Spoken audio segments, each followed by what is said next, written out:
Okay, we're looking at question 9 here, and we know we're going to get into some more tricky stuff, okay? So let's just head straight into this question. It says the cross-section of the prism has exactly one line of symmetry. That's important, so we know there's a line of symmetry down there. And it says, work out the volume of the prism and give your answer to 3 sig fig. I've got to remember that. I've got to do it to 3 sig fig. That's key. So I need to work out the volume. Now the volume of a prism is what we call the cross-sectional area times the length or depth or whatever you want to call that dimension. So I need to work out the cross-sectional area, and I can see here that it's got a triangle at the top and there's a rectangle at the bottom. And I'm going to write in things like there's 12, there's 10. So immediately I know it's 120. Now I have no idea the mark scheme here, but I'm going to put that in just in case I get a mark for that. But I've got to work out the area of this triangle. Now let's just think about that. That triangle is interesting because it's symmetrical.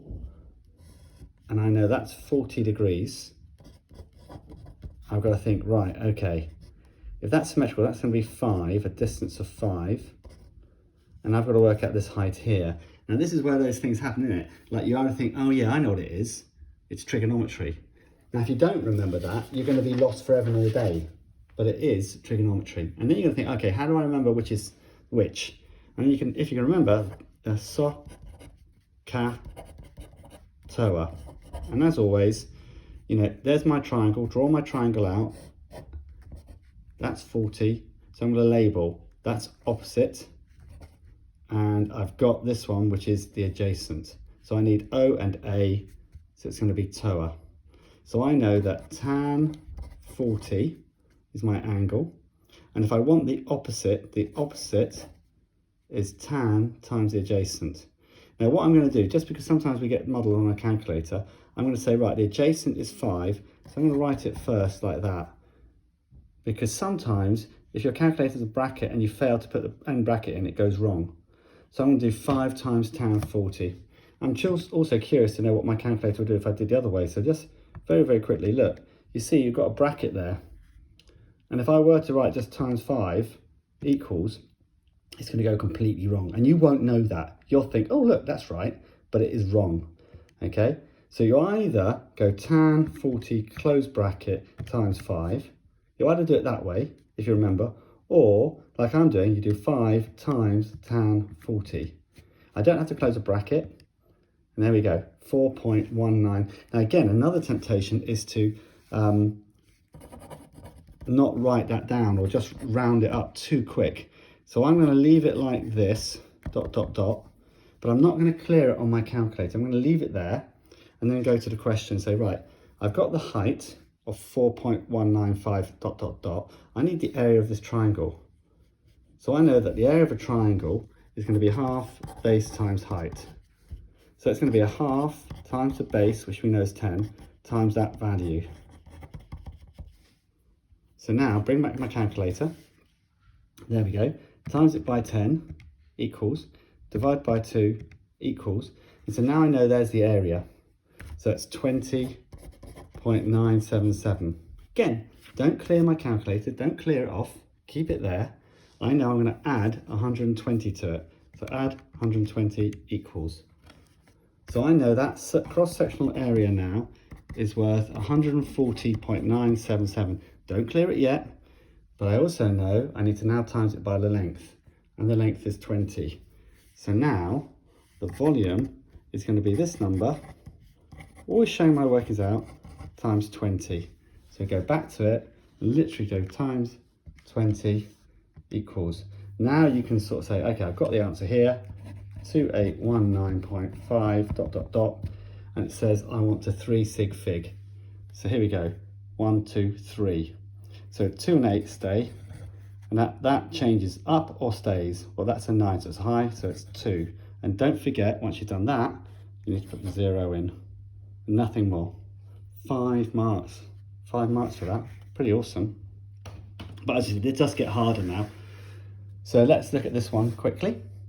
It says a person's heartbeat beats approximately at 10 to the power of 5 each day, and he approximately lives for 81 years. Work out an estimate for the number of times a person's heart beats in their lifetime. This is morbid, isn't it? But anyway, here we go. 81 years. Now, 365.25. You don't have to do the 0.25 probably. You probably can get away with just that. But remember leap years, that's why it's all an estimate. So that's the number of days, that's the number of years. So total days times by 10 to the power of 5 gives me my answer there. So again, I've not experienced too, look at, here we go. I mean, that's right, isn't it? We all get sometimes slightly confused, but there's allowances in this. Now, oh yeah, I want to show you what I've just done there. There is this button here. You can press that, okay? And then it gets all confusing. You know, those doubles, and you think, help. So what I'm going to do is I'm going to write the 10 in there, and then I'm going to use this button here, so that one there, and then I can put in a little 5. So there we go. That's the days, the years, and the heartbeats equals. And it says I want to correct to 2 sig fig. Now this again is rather interesting. And that's why it is worth 2 marks, because it's quite a lot, but also at this point it's interesting. You could lose your mark here. 2 sig fig. 2 sig fig. Yes. Now this number here, it goes up or it stays. That's a 5, so it goes up. Now that can't go any higher unless that also becomes a 3. So in the end it's 30, isn't it? And then it's 1, 2, 3, 4, 5, 6, 7, 8. 1, 2, 3, 4, 5, 6, 7, 8. And it wants it in standard form. So here we go.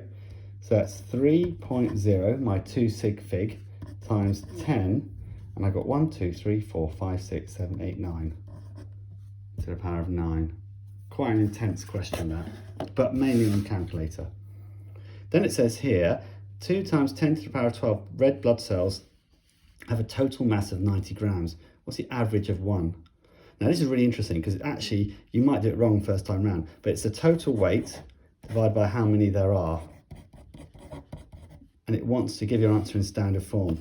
Now I can't do that unless I've got a calculator. So here goes, 90. So I press 90, divided by, and again, I'm going to do 2. Now I could do that button there, times, and it's there. But if I'm not confident, why do that? I'm just going to write times 10, and then that button there to the 12. Press equals, and it gives it straight off. Look at that, that's so cool. So it's 4.5 times 10 to the 13. Excuse me. So there we go. That feels slightly wrong to me, doesn't it to you? That feels slightly wrong. Because I think it's got to be a smaller number than that, doesn't it? It's got to be a smaller number. But there we go. Okay, happy days. See you later.